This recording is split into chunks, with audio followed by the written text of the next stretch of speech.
Most people know more about what they don't want from HR than what they do want. And you go in the interview and you say, well, what does great HR look like to you? And they say, well, it's not this, and it's definitely not that.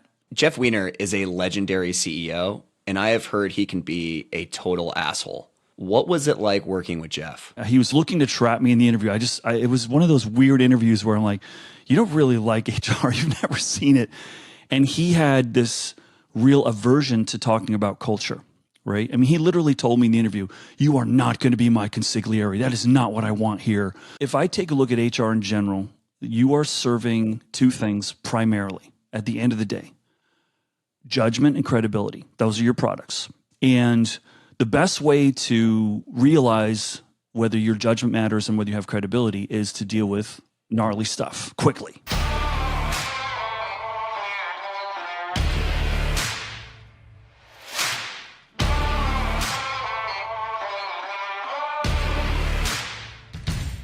Hey, everybody. Welcome back to the HR Heretics podcast, where we get into the real talk of company construction. These are the conversations that happen between founders, chief people officers, and board members behind closed doors. We're heretics in this industry because there's a culture of silence around important business topics, especially with people. But on the show, we tell the truth and expect the same from our guests. Today, we have Steve Cadigan on the show. Steve was the CHRO at LinkedIn from 400 to 4,000 employees. I love talking to Steve Nolan. I mean, he was just really vulnerable. I mean, he was superhuman. He was super humble. And he's done it all. I mean, EA to LinkedIn and onward. The stories he told were real, and it was so fun to listen to. I think the audience is going to love Steve's story specifically around Jeff Weiner and the culture of intensity and how Steve ended up not only just surviving, but thriving in that type of a culture. Totally. I loved how he said you literally couldn't pay him enough to go back and do an operator role, and his stories around why. I mean, he's seen both sides. It was really cool to talk to him about it. Yeah. I mean, Steve is a total ass kicker is the way I would describe him to the audience. And you will get that as you listen to this episode. And I love his takes on executives, on how you transition out of executives, on like betting on people, but the risks associated with that. Also like bringing in people who have like really scaled experience and the risks associated with that. And to your point, Kelli, he was so humble in how many mistakes that he made. It just made leadership more human to me. And I think the audience is going to learn a lot. Stay tuned after the interview for our weekly segment where we hit on hate speech at work after recent incidents at Apple and Wix. So without further ado, here's Steve. Steve, welcome to the show. We're so excited to have you. So great to be here. I'm looking forward to this. Our goal really with this show is to get into the stuff that people are really scared to talk about. I think conventional wisdom in HR is to be really fluffy, to not say anything like controversial. And so what we've been hearing from our listeners so far as it relates to feedback is they want to hear you get into like the meaty shit of what you've seen in your career, the stuff that you haven't talked about and the stuff that other people aren't talking about publicly. I think I built a career, I believe, that I broke more policies than I made, and non-traditional, and I think that's the theme with Colleen and Patty. And so, that's more fun to me, solving problems, than being HR. And it's such a weird profession from the standpoint of it's highly relationship based. There is no accreditation. Many people were deputized because they were the admin of the CEO and they got into it. I didn't want to get into HR because I saw more people that I didn't like doing HR than I did. So I was really reluctant to be in the field, So I think the best HR leaders that I've come across are the ones who are like, yeah, I'm not really HR, but here I am. And it's just also complicated by the fact that most people know more about what they don't want from HR than what they do want. And you go in the interview and you say, well, what does great HR look like to you? And they say, well, it's not this, and it's definitely not that. And like, so you haven't seen it, and that's sort of on us, and I think Colleen said it, HR is such an easy target for poor leadership that we take the hit a lot of times. unfairly. That's a great place to start. And then like taking that into just how that crystallized for you through your early companies, through EA, up and through LinkedIn. We have stories on the LinkedIn scale. I love some of the stuff in your book, Steve, right? The concepts around the anxiety-ridden workplace and economy, things like that were very interesting to me. And then you have some really great points of view on remote work that we really haven't touched in depth, Nolan. We haven't at all. All right. I want to jump into LinkedIn. So you were at LinkedIn from 400 employees to 4,000 employees. And the interesting thing for me about LinkedIn is it wasn't considered sexy like Google and Facebook back in the day, but it actually was known for having an amazing culture and then ultimately had a massive exit to Microsoft. How did you guys do it? Like, give us the details on those stories. Yeah, so let me go back a little bit. Going into LinkedIn, I'd never worked in that size company before. I was a big company refugee. Every one of our executives probably came to the table saying, we know more about how we shouldn't and don't want to, build a company than we do. And the CEO was a first-time CEO.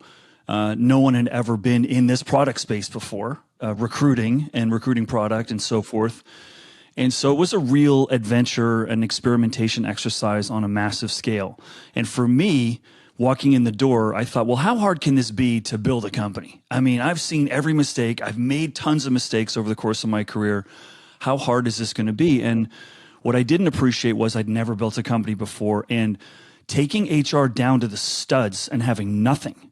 Like literally week one, there was a huge fight in the executive meeting around performance reviews. Should we do it? Should we not do it? If we do it, should we have a 3-point scale, 5-point scale, 7-point scale? And if it's a 7-point scale, should it be 7 points and 7 decimal places?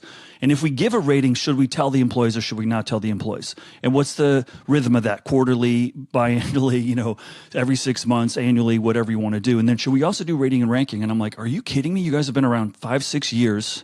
You got 400 people. You've not even thought about this. And they've been holding on till, the adult supervision HR person. And I was the first HR full-time person on staff that they'd ever had. And so couple that with the fact that everyone on that leadership team was suspicious of HR. Even Jeff Weiner, he was first-time CEO. I was the first hire that he made on his staff. He'd inherited everyone else. And he was looking to trap me in the interview. It was one of those weird interviews where I'm like, you don't really like HR. You've never seen it. And he had this real aversion to talking about culture, right? I mean, he literally told me in the interview, you are not going to be my consigliere. That is not what I want here. And I'm thinking, I didn't propose that I would be your consigliere. Like, I don't know what you're talking about. So I left that interview going, wow, man, I don't know if I want to work with this guy. And they're really down on HR. And it's a miss because their main customer are my peers, right? So, but back to your question, Nolan. I mean, gosh, I can't tell you what a great opportunity it was on one level to be practicing HR in a company whose main product is HR, whose main customer is HR, and so I got to do product, feedback. I got to do sales calls, and I got to practice my craft, which was a dream come true on so many levels. But here was the irony. You ready for this one? Our biggest problem as a company was recruiting people, and our biggest product was selling recruiting. And if our customers knew at that point, we had no idea why we weren't more effective, I think it really would have harmed us. And so we were struggling so bad the first 2.5, 3 years I was there.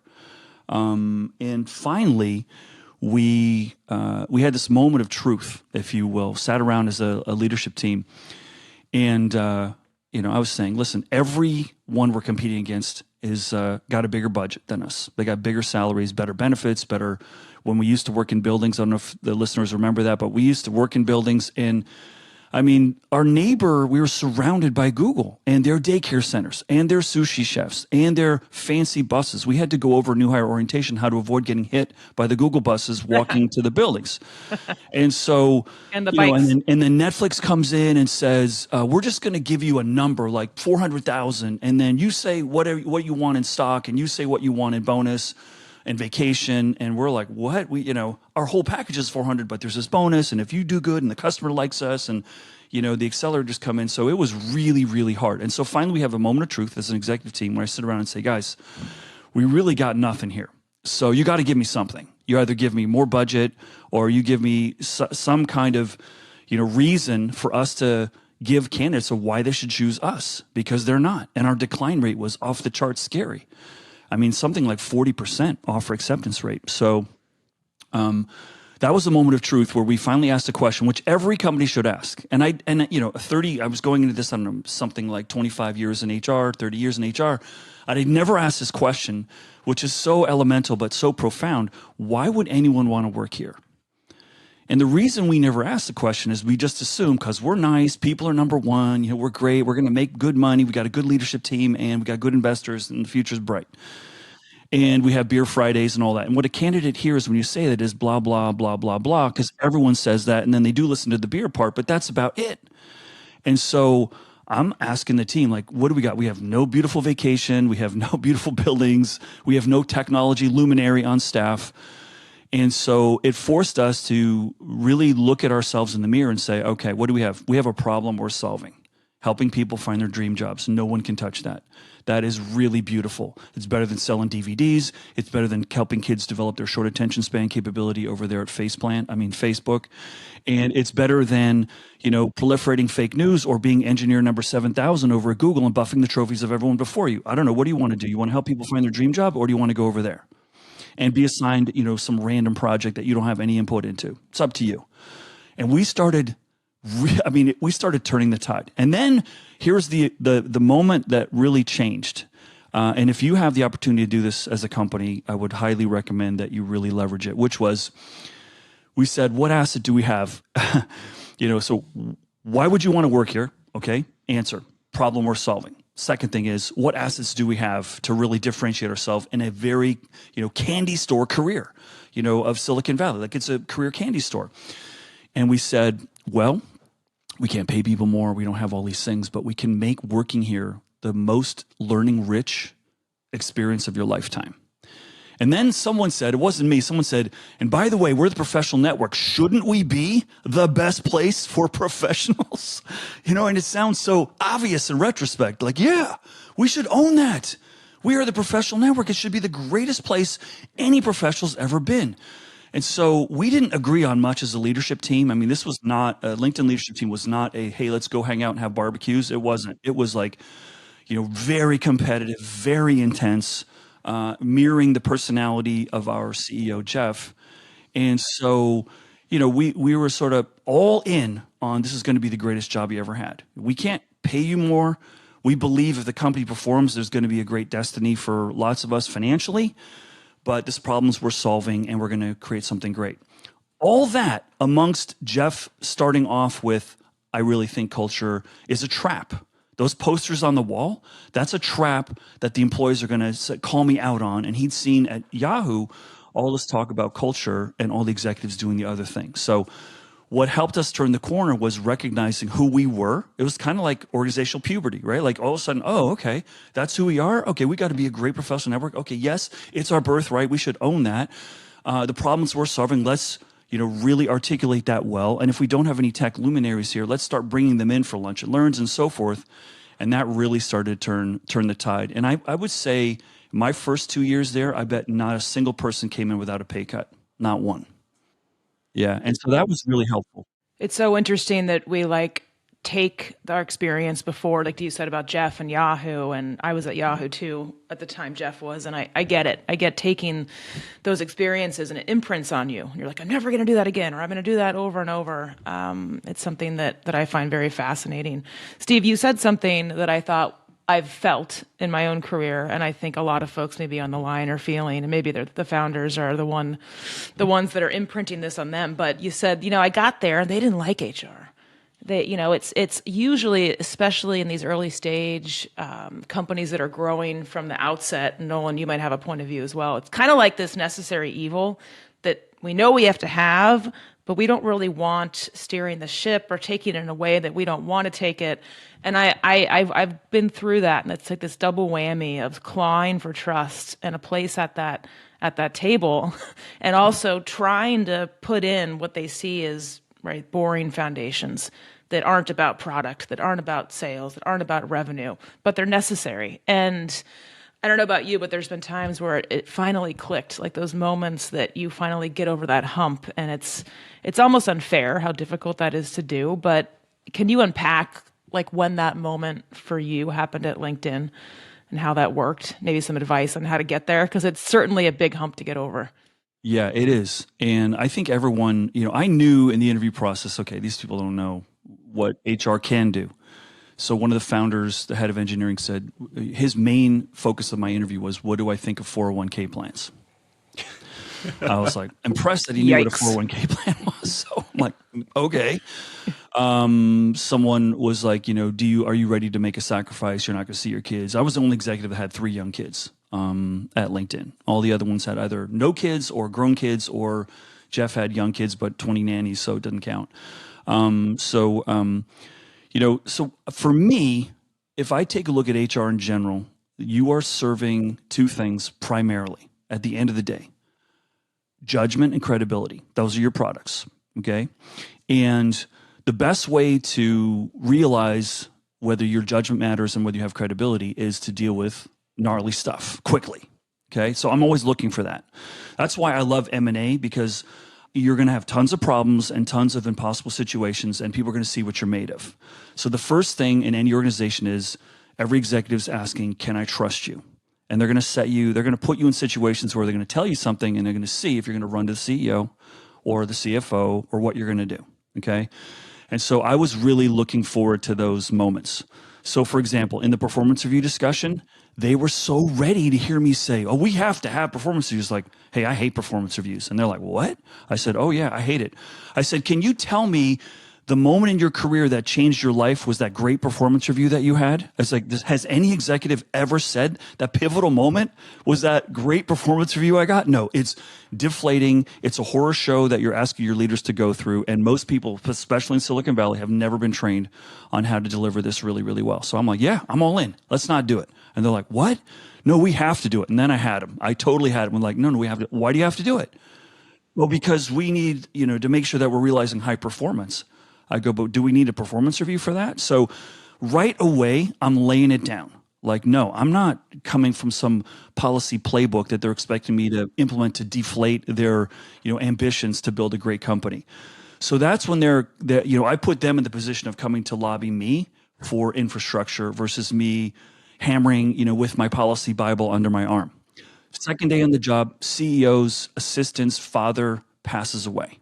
She comes in. Hey, what's our bereavement policy? I look left, I look right. I see not a policy manual in my office. I go, direct family member. I said, how's 3 days? She goes, great. Okay, done. First policy, done. And she's like, wow, he was so cool, how he did that. So all those sequences, start building. And for whatever reason, whether it's because my dad was a minister and I watched him give sermons my whole life, but I have built a capacity to help people explain what they're feeling in better ways that they're capable of doing. So if you bring me an issue, I'm able to replay it to you in a way that seems manageable and not so scary and not packed with emotion. So, and we had our fair share. I mean, gosh, when you say 400 to 4,000, that's not the hard part. The hard part was 2 countries to 17 and 3 offices to 26 offices in 3 years. Just like, what? Like, I'm lucky I still have hair and I still have a neck that can rotate. You look great. You look great. We'll be right back in a moment after a word from our sponsors. Hey everybody, your co-host Nolan here. High performance and great culture should never be at odds. They're better together. With Lattice People Management Platform, companies efficiently run people programs that create enviable cultures where employees want to do their best work. Serving thousands of customers of all sizes globally, Lattice helps everyone work better together. Learn why companies from Slack to the LA Dodgers choose Lattice. Visit lattice.com/HRheretics today. That's Lattice, LATTICE.com. Have you ever had a negative experience hiring an executive? I certainly did at Carta and DoorDash, and that's why I started Continuum, the modern AI-powered executive search firm. Continuum connects executives and senior operators to venture-backed tech companies for fractional and full-time roles. You could post any executive-level role to Continuum's marketplace and search through our database of world-class experienced leaders. Continuum will intelligently surface your opportunity to relevant operators. They'll express interest and show up in your inbox. It's like magic. There's no platform fee or hidden cost. You only pay the person you hire, and you can cancel at any time. If you're thinking about hiring an exec in the middle of a search right now or don't know how to solve a problem, I get it. Scaling is hard. Companies like Athletic Greens, Weights and Biases, Masari, and more than 100 other tech companies have turned to Continuum for help solving their people ops, go-to-market, engineering, and finance challenges. So check out Continuum in the description below. Ping me on LinkedIn if you have any questions, or head to joincontinuum.com. I love that our two products are judgment and credibility. I could not agree more in doing this for almost 24 years and just the work. And that really is it. And I get hives a lot of times and they're like, well, what are the metrics and the business and the metrics and the metrics and the metrics? And it's like, necessary but not sufficient. And we usually do not lead with what I think is the middleware, the gray matter, all the things that make these teams and this organization work from behind the scenes that can usually be distilled down to judgment, credibility, people. And you're helping to facilitate that in ways that founders might not even realize. How do you, maybe you don't combat it, but how do you answer that question? Well, what are the metrics? That's all great, judgment, credibility, but what do you do here? What do you create? Well, I think you know what I love about this conversation and listening to the conversation you had with Patty McCord. I'll rephrase what Patty said, which is if you're doing HR really well, you are working yourself out of a job. You are making other people better. And the reason I almost didn't come into HR is because I saw so many HR leaders that I'd worked for early in my career building dependencies on themselves out of insecurity. And we all know the worst combination is power and insecurity and a boss who has no children. Like that is the worst combo ever, right?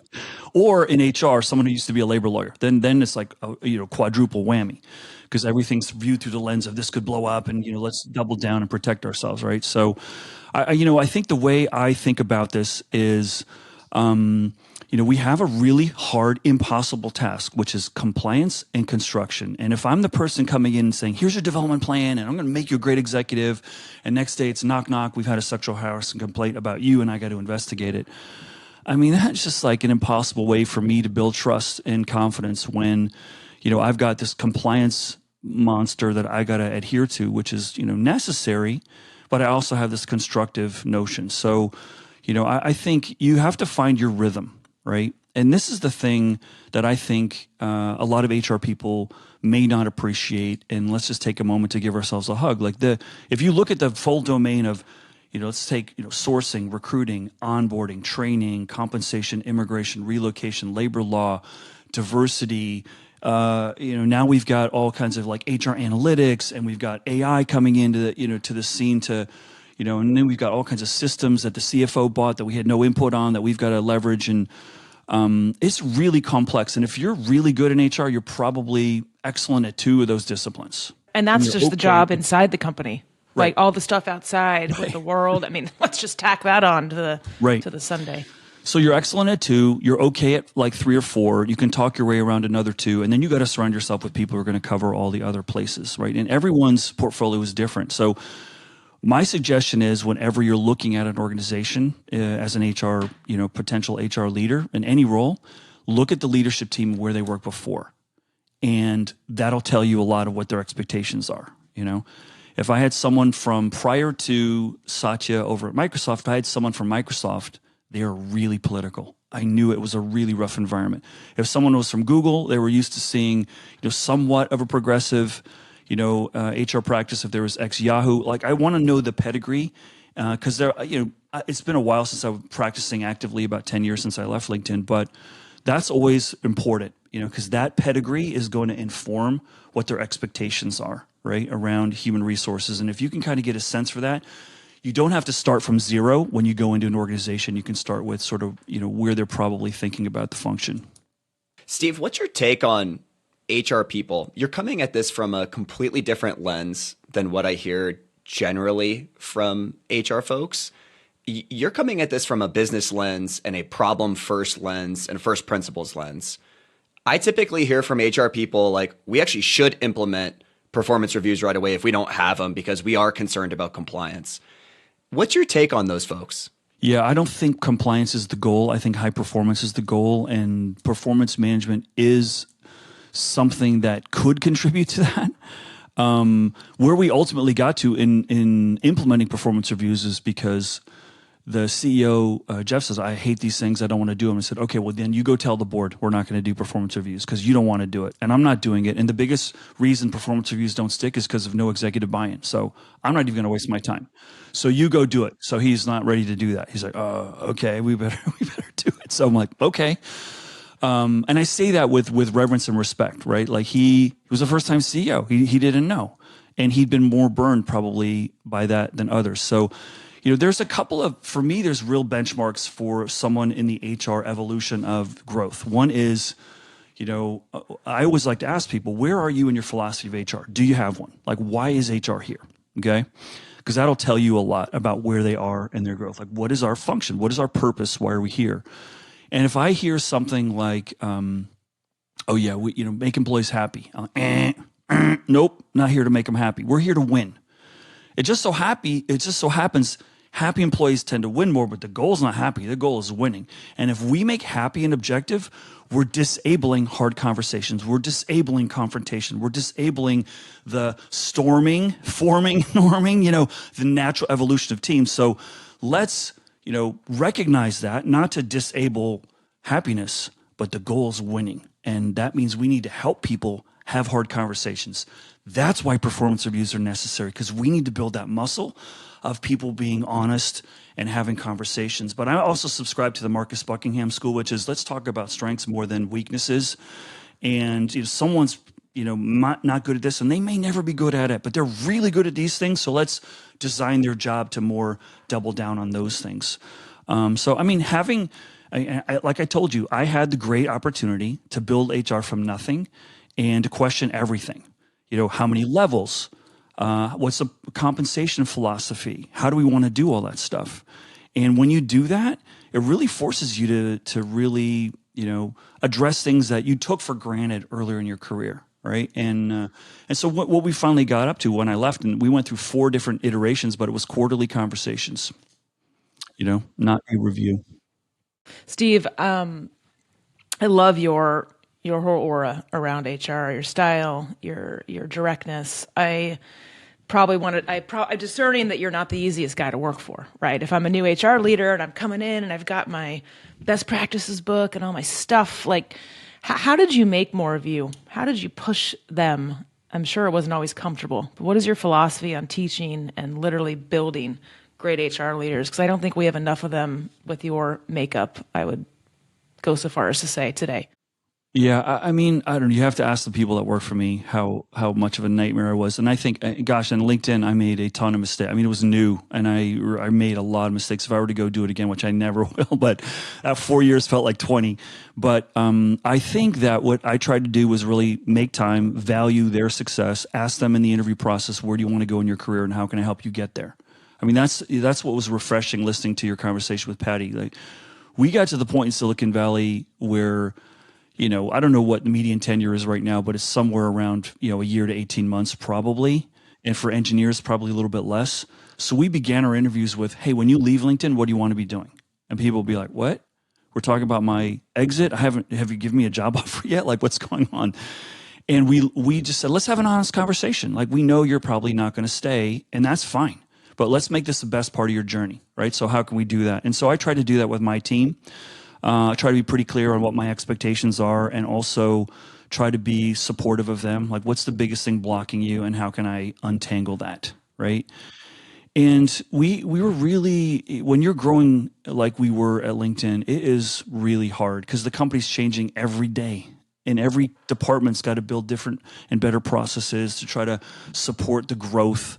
And then we had, my biggest regret for that whole time that I was there, and there was a ton of them, but this is probably the top of the list, was We would start every year with the planning cycle, and Jeff was so anti-big company, which I loved. But we would start the year with a headcount plan of like 200, and by the end of the year, it was like 800. I'm like, when you don't plan, we don't have the resources to recruit. When we don't have the resources, you and your managers are kicking my team in the face because you didn't plan, right? And so I didn't probably get clarity on that until like 4 years later after the PTSD started to wear off. Like, wait a second, why were we the bad? Like, you guys didn't ever tell it. You didn't never accurately forecast anywhere close to what we were doing, right? And then nobody at the time, and this is hard to fathom right now, at the time we were growing, this is 29, 10, 11, really bursting, there was no other hyper-growth, farm or factory. We were all doing it at the same time. VMware and Google and all the Google founders were, hard to reach on their islands and their yachts, so they didn't want to come work for us. So we had to figure out our own way, and that's really hard. I mean, really hard. Jeff Weiner is a legendary CEO, and I have heard he can be a total asshole. What was it like working with Jeff? It was really intense. I'll give you a great story. I learned so much from Jeff. He's the classic CEO where it's like, hey, there's a brick wall. It's like, no, there's not. I see a hole right over there. You're going to go right through it. And so many assumptions I had about HR, Jeff would question, and most of the time he was right. No, we can do it. I was like, oh, what you're saying is you're willing to look past the ramifications and say, we're just going to do it. I was like, I would never do that. It's like, okay, we'll do it. So one day I walk into Jeff's office and something really bad had happened. We've been hacked by some hackers and they stole passwords, like millions of them. And this is a PR nightmare. And Jeff was as calm as I've ever seen him. I'm like, hey, we all thought you were going to go nuts, and start, taking a verbal, AK-15 at people, and taking people. No, not at all. He was calm. He says, Steve, you need to understand something about me. And I'm grateful this was earlier in our relationship. He said, I live off of intensity. And if people aren't as intense as I am in the moment, I'm going to create a situation that's going to make them intense. And so I'm like, whoa. So this moment is really intense and you're just right in your element. It's like, this is it. And he's like, yep. And so that was a great learning experience for me. Like, don't go in there. And Jeff would never want to just chit chat. It's like, and he's got a lot to give and he's really intense dude, really, really smart. So that was, clue number one about who Jeff was. The second great story about Jeff is we would have, as an executive team, employee surveys every 6 months, and every manager would get the results. Like, do you inspire people? Is your team clear on their goals? Sort of the Gallup 12, but we sort of tweaked it a little bit. And on the executive team, we would share as a group what our scores were, what our team thought of us, including Jeff, whose results were those of us in the room, like 12 of us. And every year for like 2.5 years, Jeff got the lowest score among us of do you inspire your team? Okay. And it was killing him. Now, was it a bad score on a scale of 1 being low and 5 being high? It was like a 4.2. It was a good score, but it was less than all of ours. Okay. So he pulls me in the office one day. He's like, hey, for the last year, I see this bulletin board right next to me. He's like, it's been my number one priority to inspire people. I'm at my wit's end. Like, what do you think I can do? And I said, Jeff, let me ask you a question. And this was one of those moments, my hair is still rising on my arm just remembering the story because it was just I was very proud of this moment. I said, Jeff, when you meet with your team, where do you meet with them? He goes, right here in this office. I said, okay, when you're meeting with them, what's usually the issue? Something going well or something broken? He goes, oh, my job is to, and then he stopped right there. And he realized that office was a place where bad shit was getting discussed and uncomfortable stuff. And he's like, oh, okay. And from that day forward, most of his one-on-ones were walking around outside in the building. It was never there. And those who are listening to this conversation, and I use that to explain one of my fears about this more remote world of work, which is, in a remote world of work, most of our interactions are scheduled. They're not informal or they're not together in a, unplanned way. When you're with your child and you say, we need to have a talk, and you sit down, the walls come up. When you're driving them to school and there's no agenda and you're both looking forward and there's no eye contact at each other, That's when the real stuff comes out. And so Jeff became a master. And the part that I loved about working with him is he learned so fast. Like I didn't even have to get through. And the second part of that story, that of the hacking incident in Jeff's, I believe in his growth as a leader, was he got in front of the company and took full ownership for that. He's like, I'm going to fix this. This is on me. And he was terrified. He's like, Steve, it's really uncomfortable for me. He became vulnerable for the first time. And guess what happened? He got back to his office and his email had never been more filled with employees going, oh my God, I love you. You're the best. And he saw, oh, being vulnerable was really a superpower that he'd never tested before, right? And that was really cool. Yeah, I talk to a lot of HR leaders around because they a lot focus on the data and the programs and going in with a point of view and solving over. The Achilles heel is the employees and the feedback, and it's one thing that you can't really disprove with data or a product or this or that. It's what do people think of you, and whether you agree or not, this is it. And I don't say that in a way to weaponize it. It always opened the door for a very authentic and vulnerable conversation, which then opened up different doors. And, running around using that again as a weapon and all the time is not the right thing. But if you can package that in a way, it's very, very powerful. It is powerful. And those of the listeners who are HR leaders who may be struggling for whatever reason, that's our destiny to be struggling, I guess, all the time. I got some advice for you. You don't own HR. Your leadership team does. Your job is to get them to own it. So you want to make sure something doesn't work in a company, make it an HR program. That's like destined for failure. Don't. Get your leadership team to advocate it, get in front of them, help them, support them, coach them. And this was probably the biggest fight Jeff and I had in the early days. He's like, you own the compensation strategy. You go, oh, you want me to own how we all get paid? You're good. You're going to sign off on it? Oh, yeah. He goes, our CFO, he owns the finance, our legal, she owns that. I was like, no, you own it. I said, I'll help you. I'll architect it. I'll propose it to you. But you as a leadership team, you got to own, this is our company. You don't want me to bureaucratize some sort of system that you guys don't like. Like, let's do this together. And I think that's where some of the insecurities of people who feel like I need to have my fiefdom in HR and we need to operate in a black box, that's just a failed strategy, and you got to make other people better and show them the challenges that you're facing and help them realize why you being the devil's advocate sometimes is uncomfortable, but it's necessary. And if you do it with respect and reverence, I think they'll appreciate it, even more, to the point where they'll start coming to you and saying, what do you think of this in advance? Which is, I think Patty told a really great story how, you're right more than you're wrong. And so, credibility and judgment, what I like to say about those two is, if you don't have good judgment, you will not be credible. And if you're not credible, no one cares about your judgment. So you look for those problems to show your measure and really try to, help, see those really hard, gnarly things as opportunities for people to see your creativity in that. Steve, one of the bigger mistakes I made earlier in my career was trying to own culture, trying to own comp, trying to be the person that owned everything. And you're right, that was a failed strategy. How did you actually convince Jeff and the rest of the leadership team that they were the owners of that? I had a few advantages. Number one, I had a sales leader, Mike Gamson, who was more in front of me on culture than anyone had ever met in my life. Now, I don't know about you, but the sales leader is usually the person you're like, I'm watching you. That offsite in Vegas. No, you're not. They always choose Vegas.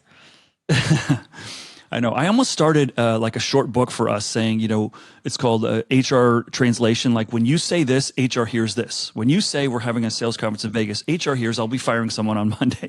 For sure. Or if you say our comp ranges aren't high enough, you're telling me really you have no ability to sell the company on anything but money. How did you convince Jeff and the leadership team that they were the owners of culture, they were the owners of comp, and you were just the facilitator? Right. Okay. So number one, I had Mike Gamson, who was the head of sales, who really his patch was almost all of our field operations. So that was a huge safety valve I had, and a leader in that he didn't have a sales kickoff meeting talking about the number or your quota. It was about our values, right? And so that was amazing. And we used to have salespeople we'd hire from Salesforce, and like, what? When are we going to get to the number? You'd be like, no, relationships matter, trust and integrity, honesty. these things. And so that was really, really valuable. And then we really had a debate culture on the leadership team where we really, tried to hammer it out. And I think most of my execs, we had probably 50-50 ex-Yahoo and ex-Google was the majority, some Adobe and some scattering like me from Cisco and other places. We said, there was a general like, yeah, let's do it differently. Let's try to build this a little bit differently. And they really took, for whatever reason, I was dealt a hand where like people really wanted to own their stuff, and they really felt the passion. So my job was to try to come with something somewhat consistent, right? The biggest difference was how sales wanted to use stock and how product and engineering wanted to use stock. And the fight was most companies give a little bit more to your engineering, and then the next level is G&A, and then the lowest level is sales in terms of equity substance, because sales is more cash oriented, right? And so when it became pretty clear that the value of those shares was going to be a whole heck of a lot, that became a bit of a challenge. But that consistency of like we would debate stuff and work it out rather than me in some black box. And I think I had a hand in not making decisions in the early days, sort of like putting it out there for the team to decide. And Jeff's just wired that way. He's like, no, HR is not going to do this. We're going to do this as a leadership team. So I'll give him the blessing on that. The second thing is I've always worked for a company that said people are number one. I never had worked for a company until LinkedIn where the operating priorities were people first. So it's usually when you'd have a company meeting, it's like, okay, here's our, deliverables as a company, engineering, sales, operations, here's what we're doing, here's the M&A landscape, blah, blah, blah. We would begin every company, all hands meeting every other week, building a world-class team, number one. Okay, what's going on there? How's our pipeline doing? How's our internal promotion process doing? How's our learning and development classes going, and so forth and so on. So that made it, in the minds of people, like, we got to do this well. And everyone owns this, right? Which was great. And that, Jeff was amazing. I don't know where he got that from. I'd like to take credit for it, but it's all him. Yeah. Quick question, Steve, before we pivot to remote. The transparency factor with comp, I think we've all been living with that, especially the last, 5 years or so. And show me the salary, not just my salary and my market range. Show me everyone else's on my team. And were you all transparent with comp? And if not, where did you push back? And kind of what did you share with the whole employee base versus not? Why? I would say we tried to be where we could be as much. And you've got Glassdoor, which is if you're hiring, immigrants, you have to, post the ranges there. Now it's required by law, obviously, to post the ranges, but people could back into it. We found, because we were recruiting so much, that the information is going to get out. So we were like, hey, let's just share the stuff. What the ranges are. It was not a big issue for us. We don't have time to hide that kind of stuff. I think where things got really complicated, I mean, every day was complicated, but the day we went public, okay, our share price went berserk.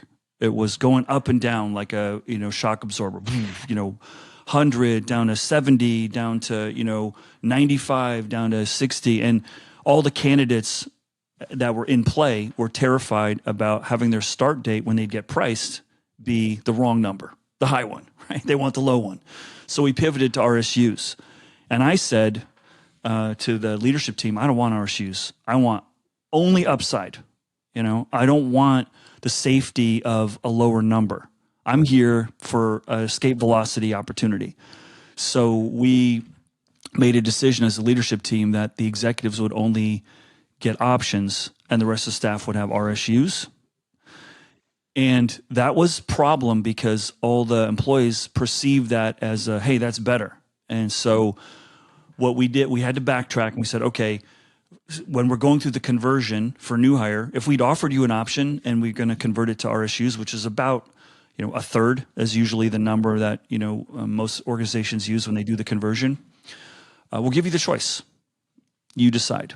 Right? What you want, which is an impossible thing. And I didn't like it because when I talked to Patty about where they went wrong, and I had 2 Netflix board members on my board, so I knew a lot about what their comp strategy was. they would give people, here's a pile of cash and you buy as many shares as you want to buy. And they said what would happen inevitably is people would, when the stock would rise, they'd buy it. And so they bought high. They'd never buy it when it was low. They would, not buy it. So you had two people doing the same thing with a huge difference in their compensation. And that was just something unintended consequence of just human nature. Well, and most people don't understand the difference between options and RSUs. And so did you guys try and educate them on that? 100%, 100%. I mean, we did so much, so we had, before we went public, we had all kinds of financial advisors come in, and we had to be careful about not favoring one investor firm over another, because all your companies that are taking you out, they want all the wealth management that goes with it. They want the whole thing. And by the way, that is such a racket. This is something I never understood until I was in the moment. Morgan Stanley, I think, was the company that took us out. So what Morgan Stanley does is they go on a roadshow with your CEO to every investor pre-IPO and say, here's our business plan, here's the model, here's why you should invest, and they get a sense for what the market's willing to pay. So they told us it went from like 28 to, by the end of the roadshow, 35, okay? The day we went public, it opened at 95. So who gets the spread of 35 to 95? Morgan Stanley does. We don't. Because we sold our shares to Morgan Stanley for 35 or whatever, and they said, okay, so we'll go sell it now. I'm like, in one day, you guys made all that. So I'm furious. I'm like, that is robbery. The system's broken. Those are a bunch of crooks. And so that's when our CFO said, wait a second, I need to explain something. He didn't look worried at all. He's like, Steve, we only put out to the market this much. Now that we know what the market's willing to bear, we're going to go out with this much, and we're not going to go through Morgan Stanley. We're going to go right to the market. I was like, good on you. So then I realized, okay, so because we built this thing, us. You guys didn't do anything, and you're lucky that you're the broker, And so it was a real racket. After that, that whole secret filing thing came out where you don't have to do an S1 now. You can do that. Direct and then listings. All these Robinhoods and all these other things have come through to sort of, yes. Democratize it a little bit more. But that drove me nuts when I found out about it. I love that story. I love that story because direct listings were really popular towards the end of the most recent run up. And then those companies have been fucking hammered, a lot of them that actually ended up doing that. But this is the reason why so many people were frustrated with the old model. And like everything in life, everything has trade-offs. Right. For sure. Right. So I love in your book, Steve, you talked about those serendipitous moments of you never know who you're going to meet and where, and it creates different opportunities. The same thing happens at work, right? With colleagues. Like I could see Nolan in the hallway and we're in two different departments and bam, we chat about something and something else takes off. And the distributed remote nature of things kind of makes that more difficult. And I just would love your take on how do you counsel organizations to try and create those as much as possible in this environment, and what impact is that having? We don't know yet, honestly. We are, this is the hardest part for most of the business leaders that I talk to around the world. And this is the biggest question, which is, hey, Steve, who's doing this right? I go, nobody. And every time in life when we face something hard, what do we do? Let's go benchmark. Who's the benchmark? I go, it's time to be the benchmark. And so they say, Steve, stay at home, hybrid, remote. And I say, yes. And they go, no, we're asking you which one. I go, yes. I said, you're going to have to try. And he goes, well, that might not be fair. We might not have fair. I said, do you pay everyone the same? No. Okay, so you're over the fairness hurdle. So let's not worry about being fair because you already pay people differently. I said, you don't know. And I said, by the way, when you say hybrid, that's like telling a waiter at a restaurant who asked you what you like to eat, you say food, like food. Like, do you want warm food, cold food, vegan food, plant-based food? And so there's so many forms of hybrid. What I love about this moment is that we're asking questions that have never been asked. Why do we meet? Why are we together? What's the objective? What are we doing there? Who came up with this 5-day work week idea? That's so healthy, I think. Just like taking HR down to the studs like I did at LinkedIn. Like, we never asked those. Now we're asking those questions. The problem for a lot of leaders, and this is where all you people who are all aggro around remote work need to step back and appreciate. Every CEO who's never done remote at the scale we're doing now knows what the outcomes are when we work together and have no idea what the long-term outcome is when we're remote. So they're scared. They have no evidence, and so they could take a risk because, we're going to hedge that talent wants to work more flexibly, so we're going to try it. but they don't know. They don't know, is there going to be cultural erosion or cultural strengthening? What about team building? What about connectedness? What about innovation? We just don't know. And my gut tells me, because I'm on the era of that's how we did it together in person, especially when you're growing an early stage organization going through puberty, like real time problem solving is valuable. Now, we're going to learn, and there are a lot of really cool examples of, hey, the way it wasn't all great. I'm getting back hours of my life. And the biggest miss, I think, in the conversation is employees are saying, I'm more productive at home. But what they're really meaning is my life is more productive at home. Okay. Not just work, everything. Connect, relationship equity, seeing my kids when they come home from school, which I never was there for before. And it's a beautiful moment. I'm not going to give that up. The long commutes, the paying for gas, all that other stuff. And then there's a lot of youth that are saying, gosh, I went to school to be part of a team, and now it's just me and the screen. Like, that is not interesting to me. Like, I want some kind of social setting. And you ask most people, not most, you ask a lot of people, where'd you meet your spouse? Work. At the office. Work. At the office. Now, maybe in this increased, online dating thing, it's gonna change. But I do think that it's so early to tell, and I have no, bias one way or the other. I'm leaning towards in person. As human beings, we're made to sort of be together, and there's an energy there that's really hard to put your finger on. But I remain open to lots of really, one person might be interesting for you guys to speak to about this. Barbie Graver, who was also at Netflix for a while, who was head of HR for a few companies that started remote. And she has a really strong point of view on, come on, you're just saying that because that's what you know. And the whole water cooler thing wasn't fair to begin with, So I think we're learning. And I think the best thing a company can do is not take a position right now and say, for the next 3 months, we're going to try this. We're going to learn. We're going to see how our customers feel, how you feel, how the business feels, how our investors feel. And then we're going to pivot and adjust. Are you good with that? Okay, great. I love that. Frame it as an experiment. Well, right. Yeah, exactly. And I don't know about you two, but I've been pretty disappointed, even in myself in a lot of ways. And I think we do have, Colleen said it on our session, Nolan, right? We have kind of a copycat type culture. What are they doing? What are they doing? And I feel like everyone's just been like, the questions we're asking around this just have not been good enough. It's in office or out. Very binary. It's all or nothing. It's office. It's also not contextual. These companies are different. And these companies are way different. These companies are different, and no one's asking, why the hell do we care? Forget about the building and if it's empty and if money's going. I mean, I understand that's important, but why are people coming together? And just now, like I'm hearing now, more moments that matter, and which I love, but why are we getting people together or not, right? People can go in 3 days a week and you can check your box and they're not doing jack shit. They're just sitting there. So I don't know. I've been disappointed in how we've been thinking about this. I completely agree. Going slow and taking as it comes versus coming fast out the gate. Here's our point of view a week after. It's just, and you saw all these companies clawing it back. Just kidding. We made a mistake. Yeah, Steve, I really appreciate your intellectual honesty on this. And then I have a take on this that I want your feedback on, which is companies that are pre-product market fit are much different than companies that are post product market fit, and then that are much different than companies with like incredibly deep network effects. LinkedIn had an incredibly deep network effect. Every company that has deep network effects ultimately goes hybrid or remote or whatever because it becomes a function of getting as much talent as possible. I think at the earliest stage, it is probably better to be in person, given that there are trade-offs that you won't be able to hire everybody in the world. But that's not the problem you're trying to solve right now. The problem you're trying to solve right now is getting to product market fit. Do you view the world similarly? What's your thoughts on that? I do. And the other part of this that a lot of leaders I speak to fail to appreciate, but it's an obvious one in retrospect, which is we're all going to this remote from a different perspective. Maybe my company's been around 10 years and everyone knows each other. We haven't had a lot of churn. When we go remote, we've got that muscle memory. We know what's what.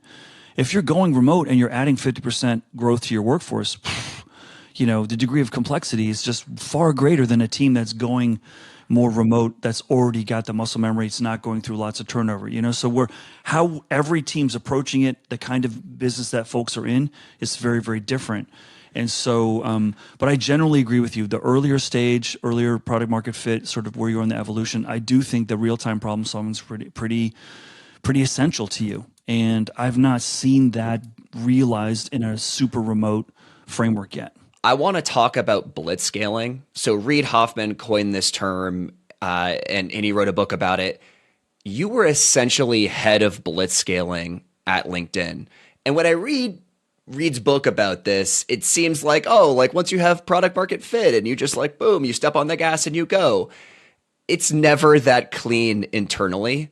And I want to get your take on what didn't go well with blitzscaling at LinkedIn and what you learned about that. Biggest mistake I have for you is at some point we realized, hey, I think we're gonna make this thing, and so let's go look around the table. Has anyone here run $1 billion business? And the answer was nope, not even close. So, well, let's go get some people who run $1 billion business who can teach us and show us the way.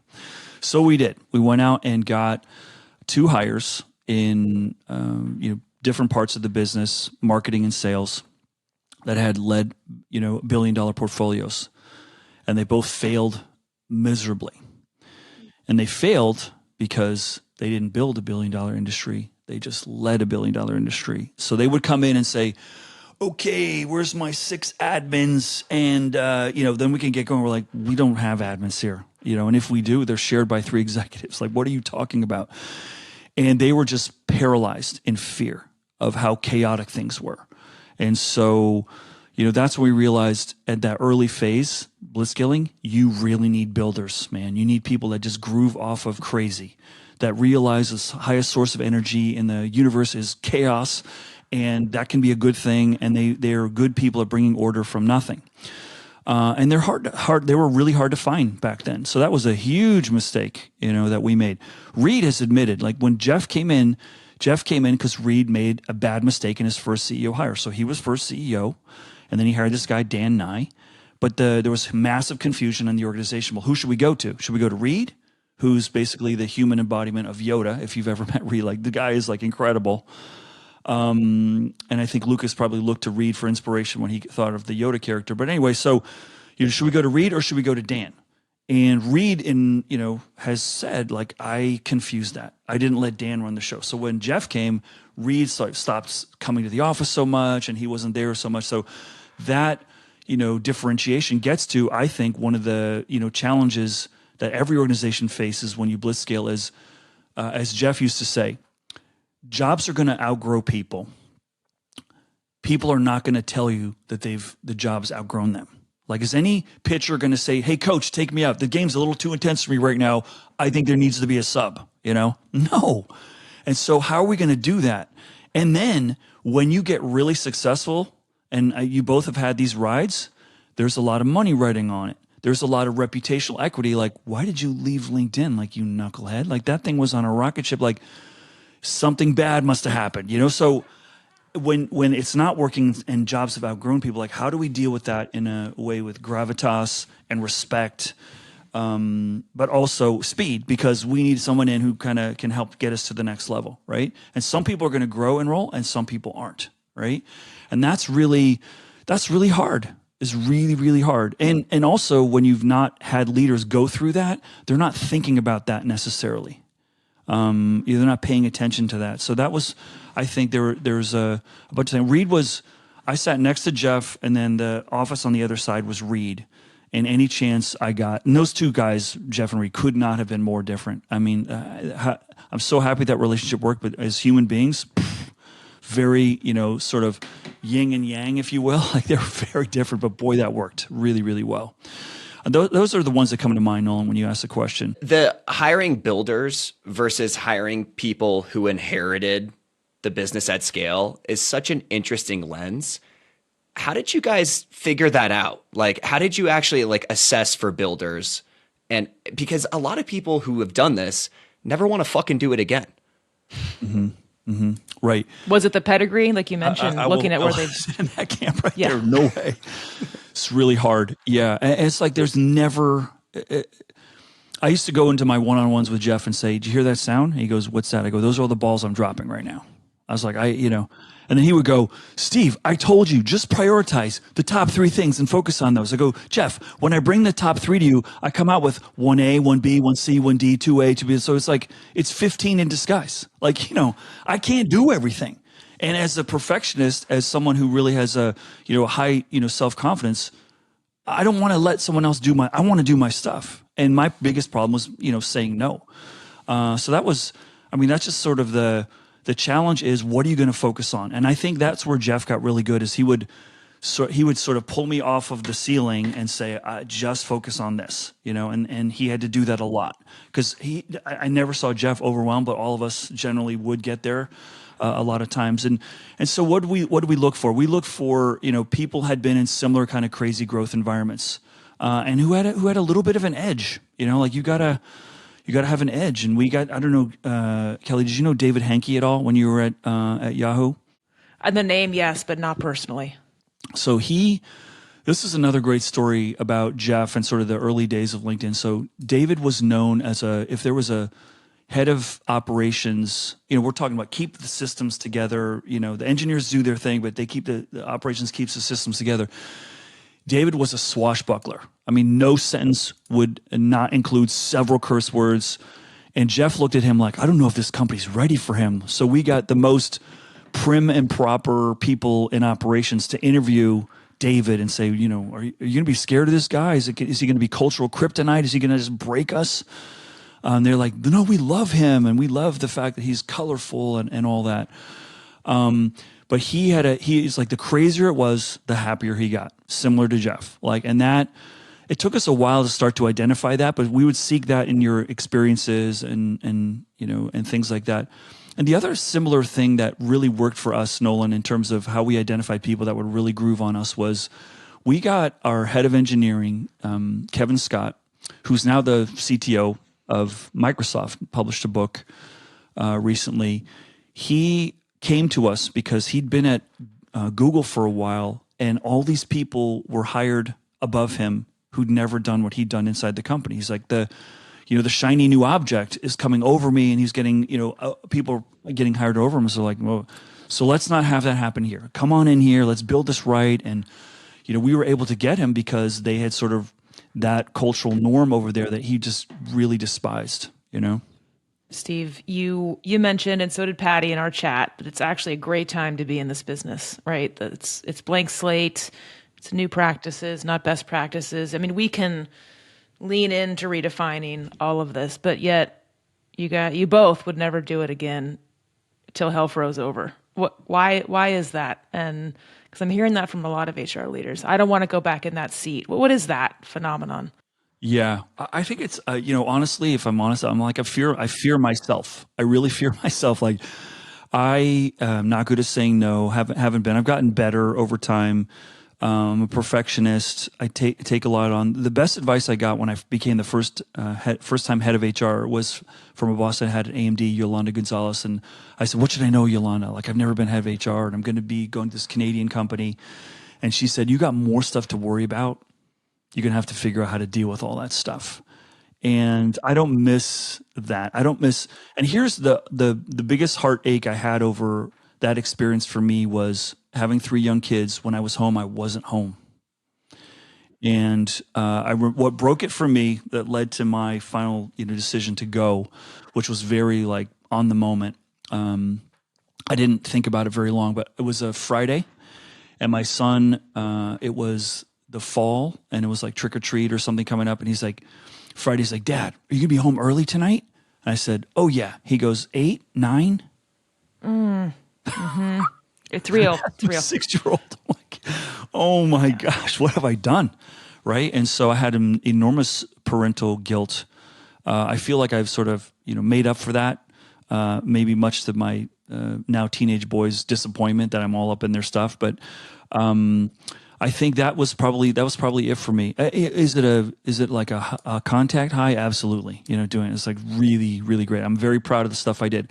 The LinkedIn stuff wasn't the most satisfying career spot for me. It was another position that I had in Canada, but I'm so proud what we did and the culture that lasts today. But it's like I've done that, and I will coach anyone who's in that situation. I got you.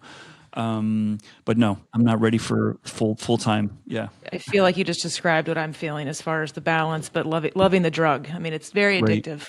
Yeah. It is. It is. So just to wrap up, we'd like to have a rapid fire segment we call Talent Rules. And two quick questions for you. One is, who's been your best hire in your career and why, for any reason? Okay. Let's see. I thought of someone who is sort of like way early in my career, but I'm going to go with an internal move that we made one time. So it wasn't an outside hire. So we had an individual named Armin Vatanian, talked about him in my book. It's an incredible story. He's sitting in accounting and he was happy in accounting. I know it's hard for us HR people to realize that finance people like what they do, our mortal enemy, those finance people.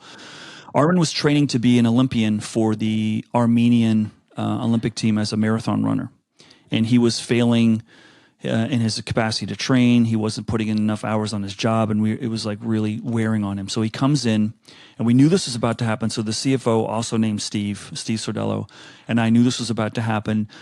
And so Armin comes in and said he wanted to meet with both of us, and he hands us his resignation. Okay, here is someone who we thought was a cultural ambassador to LinkedIn, just a great, everyone loved him. And he was just, so into fitness, and this is early days for us. So he hands me the note and I rip it up right in front of him. And he's like, "What are you doing?" I said, "Armin, there's no way we are going to let you leave this organization. We want to help you realize your dream. So we're going to ask if you would be interested in building a fitness program for us, a wellness center." This is before wellness became mental wellness. This was back in the, and so I said, "Would you be willing to do that?" And he goes, "You would do that?" And I said, "Yeah, and it can be part-time and help us out with some facilities too, but we want you to introduce that here if you would like to do that." He starts crying. The CFO starts crying. I mean, I'm in HR. I'm crying all the time. So I'm start crying. And that I'll never forget that moment because it was us living, this will be the best place that you've ever worked. And the CFO was signing up to put, his person over probably because he could control the budget with an accountant over the wellness. But so that was just one of my favorite stories. That's really cool. Sort of an internal hire. Yeah. That's fucking awesome, Steve. That's awesome. What a Steve great crying story. is also very cool. We do cry a lot. Steve, I want to know what your favorite interview question is that gets you the best signal on candidates. All right, I'm going to answer this, but I'm going to preface it by saying I think interviews are the worst predictors of hiring success. And unfortunately we don't have a replacement. I wish the world would give us the opportunity for everyone to take us, like a 3-month pause every 3 years, and we get to try out another job. And if we like it, we stay. And if we don't, we go back. Work trials are the future, 1,000%. Yeah. And it's really, really hard. So I don't have a question, but I begin every interview with, please walk me through everything on your CV. Why did you leave? What are you most proud of? And that usually it's a story I'm looking for, and I'm trying to see how I fit into that story, and I'm trying to see what stands out and what they're saying, what boss was great, what boss was a nightmare, and what the key considerations were. What I'm trying to do in an interview is, and I was talking to some students in Portugal last week, and I'm like, listen, most people don't know how to interview. So my advice to you is control it and say, these are the 5 to 10 things I want to land, because they don't know how to interview. And most of them who are really bad, they want you to like them. So that's what they're trying to do. So don't let them talk. You may think it's all good, they're not asking me any questions. That's a fail, right? So take control. What I'm trying to do is get the interviewee to stop giving me what they think I want to hear. And we're all conditioned with all these blah, blah. Tell me about a weakness. Oh, my weakness is I work too hard. Total bullshit. It's like, oh, God. Total bullshit. I don't know how to delegate. Right. People just are so, they think I'm just like, overtaking everyone with my work ethic. Like, come on, man. So, so that's one that I just let's have a human conversation. You want to bring in whatever, bring it to me. But I want to know who you are. And that's what, when I think about, I just did my first pitch on the future of artificial intelligence and what it means for HR and why I'm excited. And I'm more terrified than I'm excited, if I'm honest. But why I'm excited is because we're going to be able to really find who people really are and match them to opportunities that really fit who they are in the future, I think, better than we ever have. And we got to get to it. Could be creepy, could be exciting phase first in terms of what we know. but who I am as an individual, like we're just not surfacing that stuff right now. Like what shaped me? My parents' divorce. Is that anywhere in my CV? No. What shaped me was getting kicked out of South Africa when I was 7 years old and having to learn to speak American and getting teased mercilessly by kids. That shaped me. Like no one's talking about that. Like, can I adapt? Oh yeah, I got you. I've lived in 4 different countries and 6 different industries. Like, are you paying attention to that stuff, right? And I think what AI will do, it will mitigate the bad interviewers out there a little bit more, because we don't know how to do it, generally speaking, right? Even in HR, by the way. That's music to my ears. I do not like interviewing. I am not great at it. Nobody does, Kelli. Nobody does. It turns out everyone thinks it's full of shit, and it is. Yeah. Right. Yeah. Some of it are these words: interviewing, performance review. I mean, these words fucking suck. We have to change them. It's right, it's and that's total this is a big topic for me. We need to change the language of work, like things like loyalty, things like happiness. Come on, really? What is loyalty? I say today, people are loyal to learning. They're not loyal to a company. Make me better for the future. Don't promise me a job. If you did, I'm not going to believe you. But if you make me better, whether we part ways or not, it's all good. And by the way, care about me for my whole career, right? I loved in your book, I think it was, I don't know what company it was, but people were bonused on whether or not their employees stayed. That's insane to me. I know. I have had that bonus. I don't know if you guys have, but that I just, and Patty described it really well. It's like, okay, so why are you guys measuring retention? Because we haven't come up with any new ones. Yeah, exactly. We need a new map for a new world of work, right? And we got to do a better job of that. Totally. All right, Steve, this has been incredible, but our audience is founders, execs, and employees. And so the last thing I want to ask you is, do you have advice for our audience about what they can do to better prepare themselves for 2024? Advice I have for leaders basically going into 2024 is recognize that learning and growth is part of the new compensation stack of the future of work.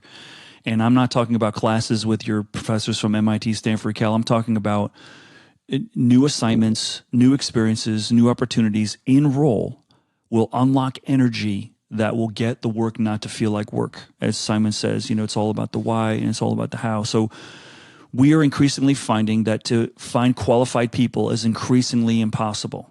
I began my career, you don't hire someone unless you're 95% qualified. Today, I think we're around 60, 65. So how are you going to fill that gap? You're going to re-engineer the job so I don't need that extra 30, 40% that I can't find, or I'm going to fill it by moving people around. We're going to have to move from a buy talent economy to a build talent economy. That is the future. So as you're thinking about how to lay the foundations, don't be so worried about, I don't have all the experience I need. You want that experience because you want to accelerate your opportunity to thrive, but you also want it because you don't know how to grow people, you don't know how to develop people. And if you can get comfortable with that, that's going to lower your risk of not being able to recruit so well, because that experienced talent pool isn't never going to come back, I believe, in this economy right now. Amen, Steve. So great. Cool. Thank you so much for the time. Yeah. Thank you so much, Steve. Thanks for having me. Oh, where is that? Gotcha. Teach you how to use technology, Kelli. Just fuck off.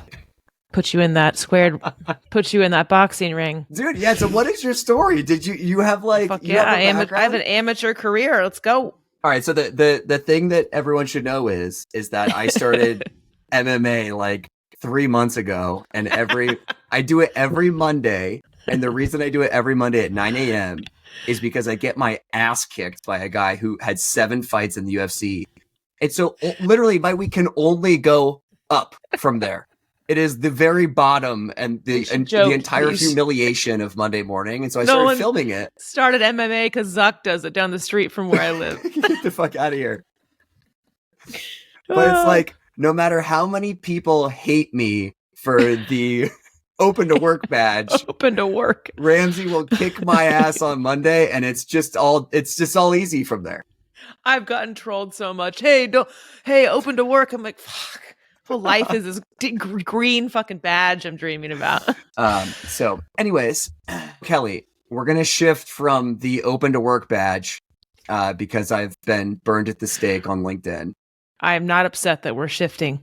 Okay. To, I think, a much more vanilla topic, which is hate speech in the office. And the reason why is because of what's going on in Israel. And there's been a couple of companies who have had employees make comments in public Slack channels inside the company, like about what's going on there. Mm-hmm. And in a couple of cases, one at Apple, I believe the other one was at Mhm. Wix, those companies have terminated those employees. Mm-hmm. I'm curious to get your take on this and what you're seeing, if there's anything going on right now inside of Pendo, or how you guys are communicating about what is okay and not okay inside of a company. Yeah, I'm pretty stickler in this one, Nolan. I have a zero tolerance for those types of comments starkly against other people. I mean, again, we talked about it a little bit with a couple segments ago, right? Is the bottom line is the inclusivity and the respect and the company values that you sign up when you go into that company, right, with other people in that company. So I think it's actually one of the easiest lines to draw. Fully agree with terminating, fully agree with like targeted towards someone else that's on your team and wearing the same jersey and company that you're wearing is a no-no. That's really interesting. I fully agree with you. I don't know if the line is black and white. I think it is from where I sit, but I could see another person's perspective on it. And I think specifically in this case, I think in both of these cases, it has been folks internally coming out in support of Palestine. And I think their perspective, I am not defending it, to be clear. And in fact, like, I live on the other side of this debate, but I'm trying to be intellectually honest. Sure. I put myself in their shoes. They're saying, well, we're having this discussion now internally. I'd like to submit my perspective. And how do you think about that?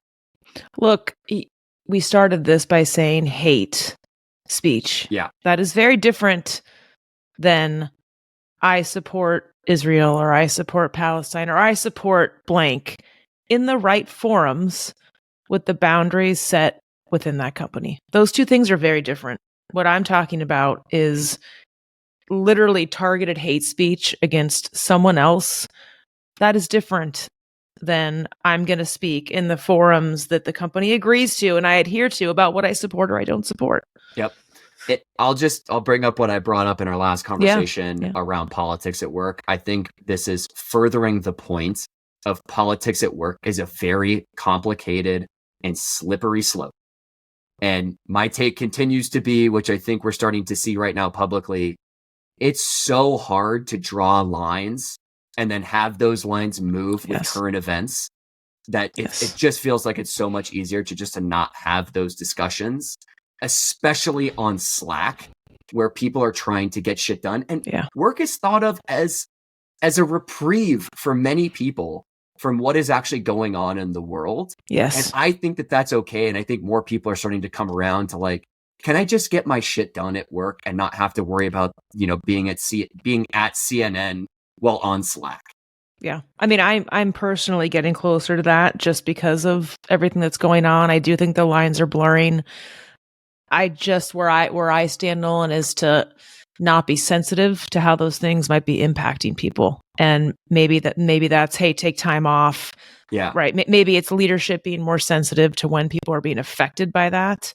Yeah. If those things can't be talked about at work for whatever reason. The thing that makes me stressed out, and I'm not in the CPO role right now, and I really feel for those in that role, is the slippery slope of those when those things show up outside of work, right? Say more. When there's someone very aggressive, hate speech, etc., in forums that are not within the firewalls of a company. That's where it gets really difficult. Oh, interesting. So you're saying company employee post something like on Twitter. Correct. Or LinkedIn. Again, what they believe and support is one thing. I'm talking about hate speech. When someone is going the 180 in the opposite direction, obviously, of company values that they adhere to at work, that's when it becomes really hard. I totally agree. And, again, like, I want to be very clear. I think what happened is an absolute atrocity. But America does stand, at least for companies within the United States, America does stand for free speech. And I think hate speech is the for sure line. And where that line is actually being drawn right now, I think is really tough. That's actually, I think, exactly what happened in the Wix case. In the Wix case, it was an employee who said something on social media and then was terminated for what they said on social media. And Kelli, I would even terminate the person for if I saw it internally of what they posted externally on social media, I would terminate them for that. Yeah. Would you? Yeah. I think so. I mean, I tend to be more of a let's get into the context and the information. So I'm not going to sit up here and I'm going to like I always look at every detail, every side. But for me, you always know I love to go to the bottom line. It's do I feel safe and do I feel like I belong? I think that's those a really two things good framework. Matter. You can apply it to anything. I think it's a really good framework. And I think it's a really good framework for chief people officers and CEOs as they are navigating this. I just want to continue to reiterate that I don't think the world is getting less complex. In fact, I think it's getting more complex. And the more complex it gets, the more complex it gets internally to your company for how you navigate these things.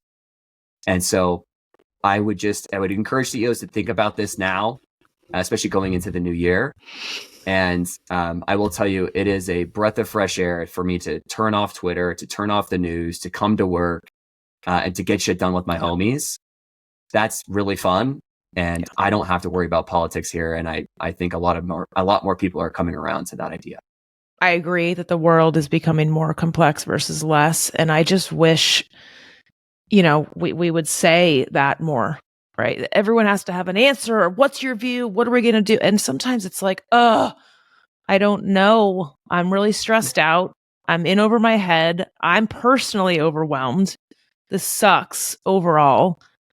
And I don't know.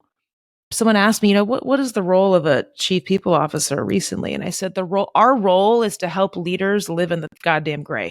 Like, our role is to help folks walk in everyone's shoes and actually see the gray versus force sometimes a black or white line. It's not that I don't have a point of view or no backbone, but it is important. I'm with you. I think that's a great frame of people have to live in the gray and a chief people officer needs to help them do that.